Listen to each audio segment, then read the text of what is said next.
Radio Publique Africaine.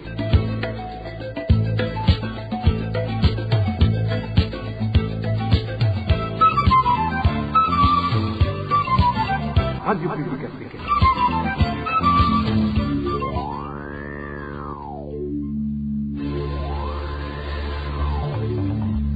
C'est le moment de suivre le journal parlé en français. À la présentation, Josiane Mouzdanez. Au sommaire de cette édition, l'armée burundaise réfute les allégations de viol lui imputées en Centrafrique. Néanmoins, les victimes, elles, sont catégoriques, du moins selon les journaux de New Humanitarian et Le Monde.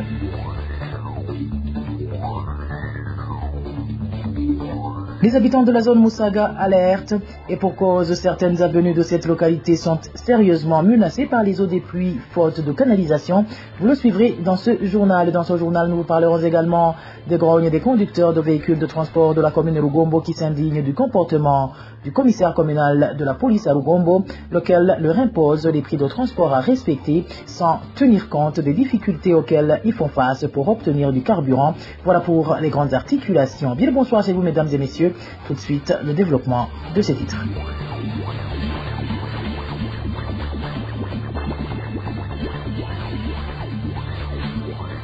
Bonsoir. Ouvrons notre journal par la page coopération où l'Union européenne a renouvelé ses mesures restrictives compte tenu de la situation au Burundi pour une année supplémentaire jusqu'au 31 octobre 2025. Les mesures restrictives actuellement en vigueur s'appliquent à une seule personne, Joseph Mathias Nyonzima, surnommé Kazungu, agent de la police présidentielle. Il est soumis à un gel des avoirs et il est interdit aux citoyens et aux entreprises de l'Union européenne de mettre des fonds à sa disposition. Kazungu fait l'objet d'une interdiction de voyager qui l'empêche d'entrer ou de transiter dans les pays de l'Union européenne. Le porte-parole de l'Union européenne a fait savoir à la RPA que l'Union européenne suit en permanence l'évolution de la situation au Burundi et peut décider de modifier son régime de sanctions le cas échéant. Joseph Mathias Nyonzima est sous sanction depuis 2015. Il avait été soumis sous sanction avec d'autres personnalités du Burundi, mais les sanctions ont été levées pour toutes les autres. L'Union européenne les a sanctionnés pour leur implication dans les crimes de violation des droits de l'homme en 2015. En parlant justement de droits de l'homme, l'armée burundaise dément l'information publiée dans les journaux de New Humanitarian et Le Monde, selon laquelle les membres de son contingent de la MINUSCA ont commis des abus sexuels à l'égard des femmes en Centrafrique.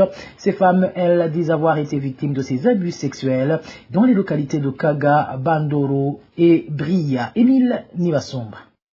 Parmi 19 femmes interrogées, 10 indiquent qu'elles ont été violées par les casques bleus entre 2022 et 2023 en République centrafricaine. Selon le journal de New Humanitarian, ceci est confirmé par les ONG et les dossiers médicaux. Parmi les présumés auteurs de ces viols figurent les soldats burundais de la MINUSCA. Selon The New Humanitarian, il y a des militaires qui sont cités dans plusieurs cas de viol, mais qui restent dans cette mission des Nations Unies pour la stabilisation en Centrafrique. Environ 730 soldats de la MINUSCA ont été accusés de viol et d'abus sexuels depuis 2015, selon les statistiques des Nations Unies, indique The New Humanitarian. De son côté, le porte-parole de la mission explique que la MINUSCA dispose d'une stratégie globale pour prévenir et répondre aux actes d'exploitation et d'abus sexuels commis par son personnel. The New Humanitarian précise toutefois qu'un grand nombre de femmes n'osent pas dénoncer des cas de viol par peur de représailles de la part des présumés auteurs. Émile Nivasumba. En page politique, les habitants de différentes localités de la province de Rumongue dénoncent des magouilles qui sont en train d'être opérées durant cette période d'enrôlement des électeurs. Ces habitants indiquent entre autres la mise en place des centres d'enrôlement qui n'avaient pas été prévus, une situation qui arrive au moment où il se pratique aussi une distribution illégale de cartes d'identité aux enfants mineurs. Le point avec Eloge Divin Remèche. Des magouilles sont signalées dans différentes localités de la province de Rumongue durant cette période d'enrôlement des électeurs. Nos sources et parmi les habitants de cette province nous ont révélé qu'ils ont déjà constaté de leurs propres yeux des pratiques qui les font penser aux préparatifs de vol des élections. L'une de ces pratiques, c'est l'improvisation des centres d'enrôlement qui s'ajoutent à ceux qui étaient déjà reconnus. Cet habitant de Rumongue témoigne. Par exemple, une colline peut avoir des centres d'inscription reconnus, puis les agents recenseurs se divident et créent secrètement d'autres centres d'inscription. Par conséquent, la colline, qui au départ devrait avoir des centres d'inscription reconnus, se retrouve avec 9 centres d'inscription. À côté de cela, nos sources indiquent aussi que des listes des élèves mineurs sont également en train d'être confectionnées dans différentes localités de Rumongue, surtout au niveau des établissements scolaires, et des cartes d'identité sont données par la suite à ces élèves. Et nos sources ont précisé que l'objectif est d'inscrire ces mineurs sur les listes des électeurs. Les magouilles opérées, par exemple, dans les localités de Rumongue Centre, Buga, Minago, Kigwena, Gatete, sont vraiment honteuses.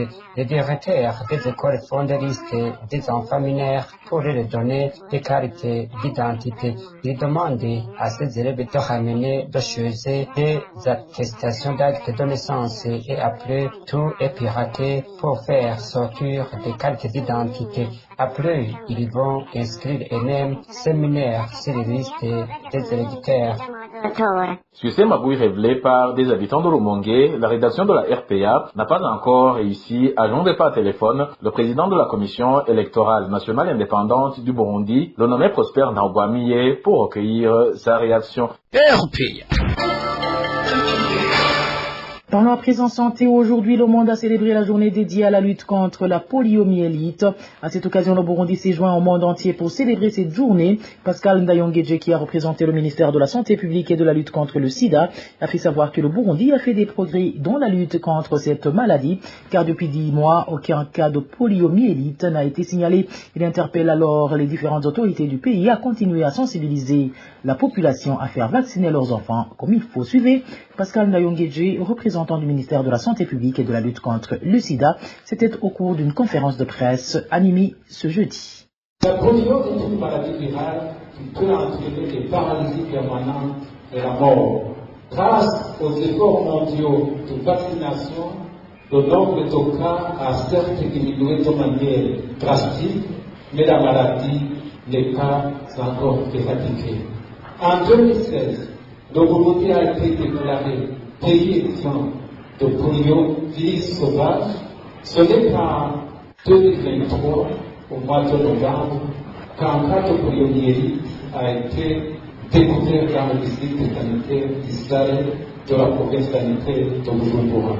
Avec l'appui des partenaires de l'initiative mondiale pour l'éradication de la polio et les autres partenaires au développement, le ministère de la Santé publique et de la lutte contre le sida a lancé une campagne de vaccination de riposte contre cette maladie en 3 passages, et cette dernière a été couronnée de succès avec une couverture vaccinale de 98%. Cette intervention a permis de couper court avec la transmission du poliovirus. Depuis environ 10 mois, le pays n'a notifié aucun cas confirmé de poliovirus, que ce soit chez les humains ou dans la surveillance environnementale. Pour garder ce statut de pays sans poliovirus, il est impératif de faire une priorité de renforcement des mesures en réponse aux couvertures vaccinales inadéquates.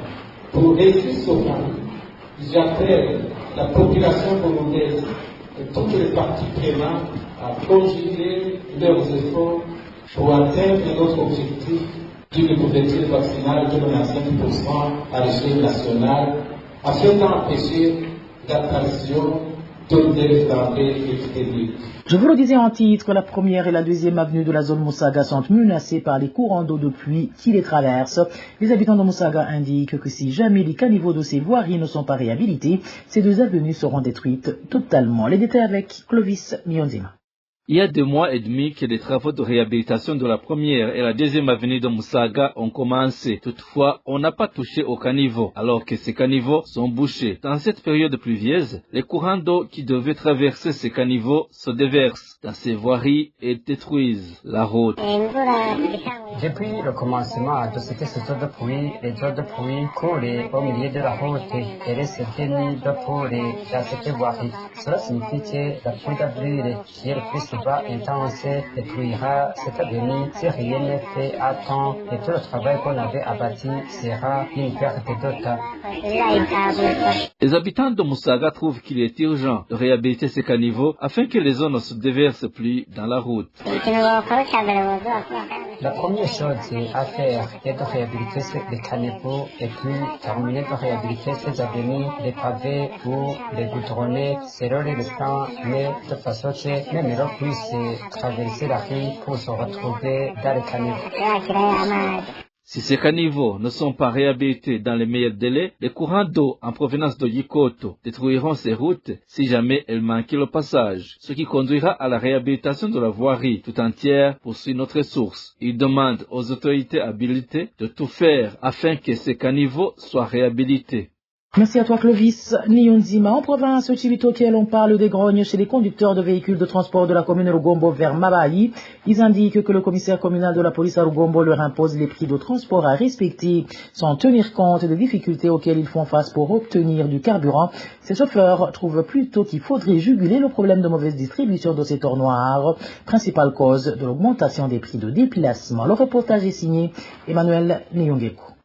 Cette mésentente entre les conducteurs de véhicules de transport de la commune Rugombo vers Mabayi en province de Chibitoke et le commissaire communal de la police à Rugombo est due à l'imposition du prix de transport. Notre source parmi ces chauffeurs indique que le colonel de police Roger Nahishaki a fixé à 3 000 francs le prix de transport Rugombo-Mabayi sur des voitures de type Probox, sans tenir compte des difficultés auxquelles les conducteurs font face pour obtenir du carburant. Ils font savoir qu'ils achètent au marché noir un bidon de 20 litres à 180 000 francs, à défaut d'être approvisionné sur les stations-service.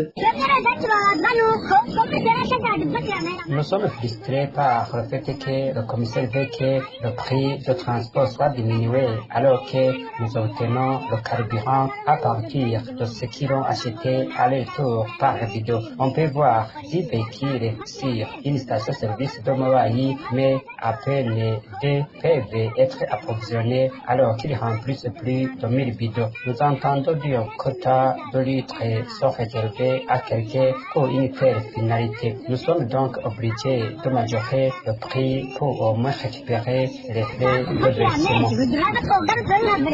Ces citoyens qui œuvrent dans le domaine de transport racontent qu'ils ne peuvent pas exécuter l'ordre de ce responsable communal de la police à Rugombo au risque de travailler à perte, bien qu'ils soient menacés de subir des sanctions.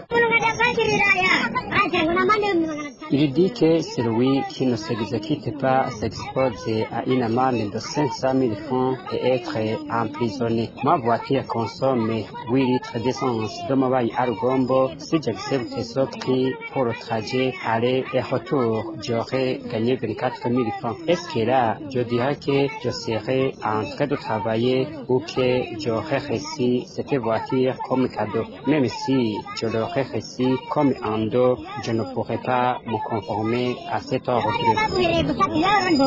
Ces chauffeurs trouvent plutôt qu'il faudrait juguler le problème de mauvaise distribution du carburant, principale cause de l'augmentation des prix de déplacement. La rédaction de la RPA n'a pas pu joindre le colonel de police Roger Nahishaki, commissaire communal de la police à Rugombo, pour donner des éclaircissements.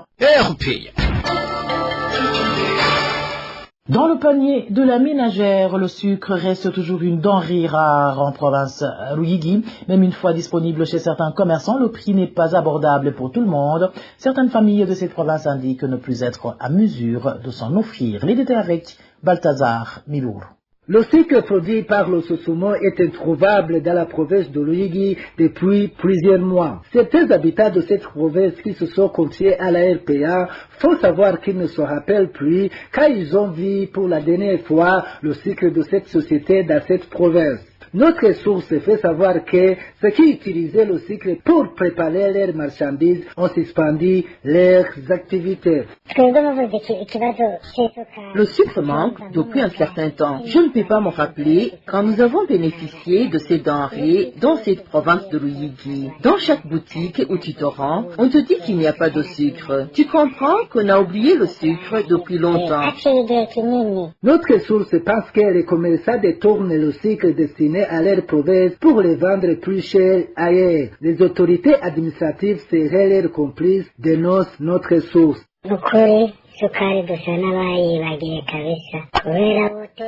Nous avons presque oublié le sucre. Tu peux te rendre partout, mais tu n'en trouves pas. Que les autorités demandent aux commerçants où est ce sucre de la Sosumo parce que nous soupçonnons qu'ils le vendent ailleurs.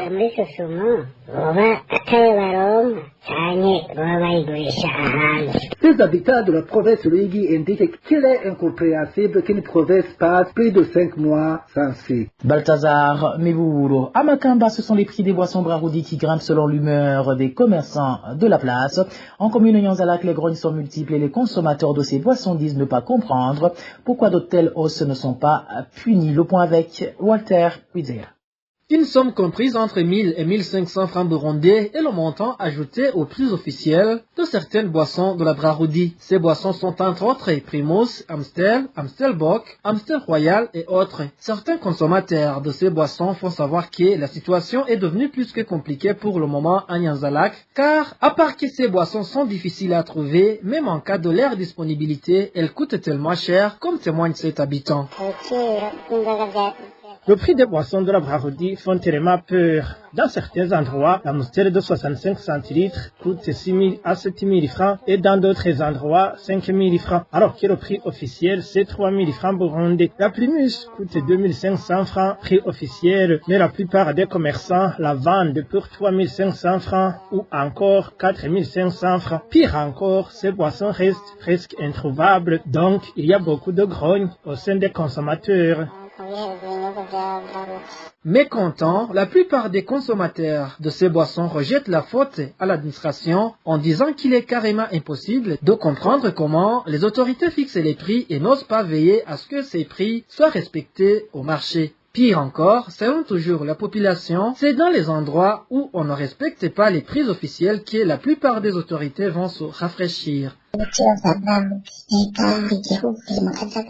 Concernant les prix des boissons de la Braroudi, tout le pays est dans le désordre. Ce n'est pas seulement à Nyanzalak, mais cela se pratique dans différents endroits. C'est l'administration qui est derrière cette hausse de prix. Comment les autorités peuvent fixer les prix et rester immobiles au lieu de faire des descentes sur terrain pour vérifier si ces prix sont respectés? Qui sont coupables dans ce cas? Quant à la population, elle est toujours victime et ces autorités ne font rien à part se moquer de la population en disant de les laisser pleurer. Chagrinée, la population de la commune Nyanzalak demande aux autorités de prendre au sérieux ce problème et de s'occuper de ces commerçants du fait que c'est dommage de voir qu'ils restent là sans rien faire alors que la loi est en train d'être violée sciemment sous leurs yeux. Et voilà, mes fidèles de la RPA, c'est sur ce reportage de mon confrère Walter Pizzera que prend fin le journal en français de ce jeudi. Merci pour votre aimable écoute. Merci également aux équipes rédactionnelles et techniques pour leur franche et parfaite collaboration. À la présentation de ce journal, vous étiez avec Josiane Muzaneza. Passez de bons moments chez vous. Au revoir.